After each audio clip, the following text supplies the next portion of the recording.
The Gaza ceasefire is stalled. Now Trump blames Tehran. US warns of a new strike if the nuclear threat returns. But Iran fires back, accusing the US of fueling war.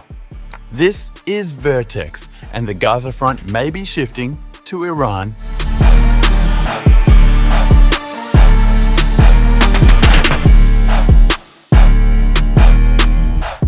Iran's Supreme Leader Ali Khamenei said on July 29th that Western powers, led by the United States, are using Tehran's nuclear program as an excuse for confrontation with the Islamic Republic.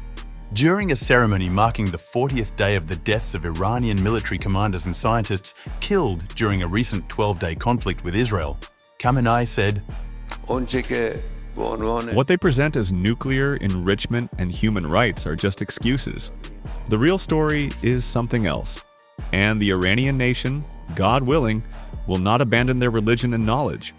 The Islamic Republic and the Iranian nation showed the world their strength, determination, willpower, resilience, and resourcefulness."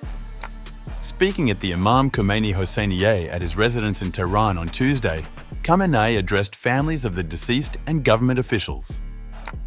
The world has now seen the full capability of the Islamic Republic up close. These events are not new for us. For 46 years, many such incidents have occurred in the country.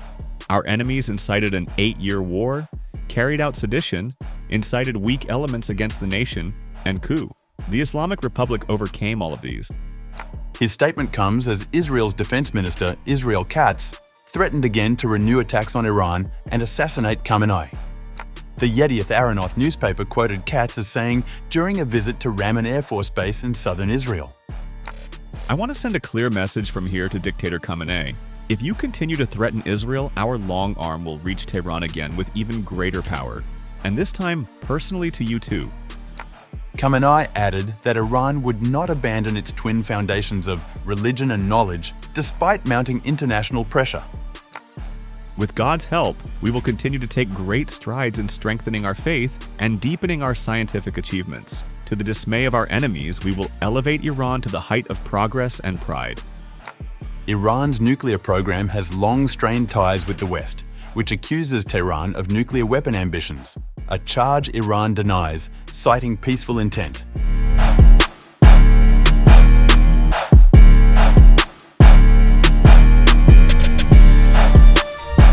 US President Donald Trump expressed frustration over stalled efforts to reach a ceasefire with Hamas in Gaza and accused Iran of obstructing the negotiations. On the sidelines of a meeting with the United Kingdom's Prime Minister on July 29th, Trump told reporters that Iran had gotten involved in the negotiations, giving Hamas signals and orders. "I think Israel can do a lot. I will say that Iran I think interjected themselves in this last negotiation. Can you imagine the beating they took? We wiped out their nuclear possibilities. They can start again. If they do, we'll wipe it out faster than you can wave your finger at it. We'll have to do that. We will do that gladly, openly and gladly. They've been saying, Iran's been sending out bad signals, I'll tell you. For a country that just got wiped out, they've been sending very bad signals. Very nasty signals, and they shouldn't be doing that. They shouldn't be doing that. They were talking about things that they shouldn't be talking about. They were interviewed on a recent show, and the foreign minister saying things that he shouldn't be talking about, shouldn't be saying. And I think they got involved in this negotiation, telling Hamas and giving Hamas signals and orders, and that's not good. Trump's comments were the clearest yet in assigning blame to Iran for the stalled negotiations. Turning to Iran's nuclear program, Trump warned that if the Islamic Republic moves toward any form of nuclear weapons capability, he will not hesitate to authorize further military strikes.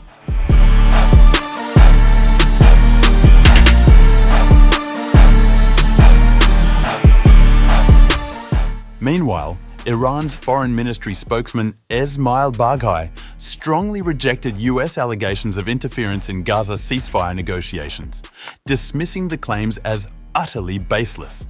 While responding to a query from state-run media organization IAEA on July 29th, Baghai said, Iran, in unison with the majority of nations, strongly condemns the genocide in Gaza and supports any process that can halt the atrocities and alleviate the sufferings of the oppressed people of Gaza.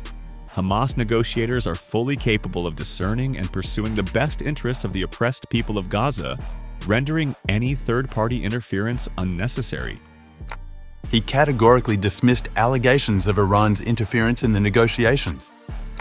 The allegations are utterly baseless, asserting that such claims are a deliberate attempt to deflect responsibility and obscure the U.S.'s complicity in Israel's crimes against the Palestinian people.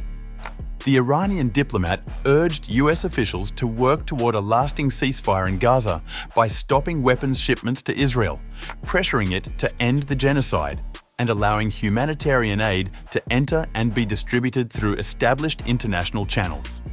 Another Iranian lawmaker, Hamid Rasaei, called for a vote on a draft bill that would ban negotiations with the US until the blockade on Gaza is lifted. His comments came just one day after Trump accused Tehran of obstructing ceasefire talks. I drafted a proposal and requested it be reviewed as a double urgency item. Tehran MP Hamid Rasaei during a parliamentary session.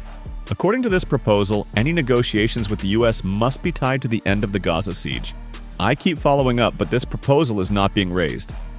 Rasaei added that the draft extends beyond the US, targeting talks with France, Germany, and the UK, as well as cooperation with the International Atomic Energy Agency.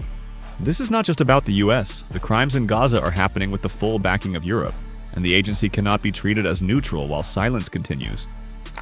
He described the measure as a direct response to Western complicity in Israel's actions. Even the German chancellor says the Zionist regime is doing their dirty work. So long as Gaza is under siege, Iran cannot continue talks as if nothing is happening. As of March 2nd, 2025, all border crossings into the Strip have been sealed by Israel, and the regime has obstructed the entry of food and medical assistance, resulting in extensive famine throughout the coastal territory.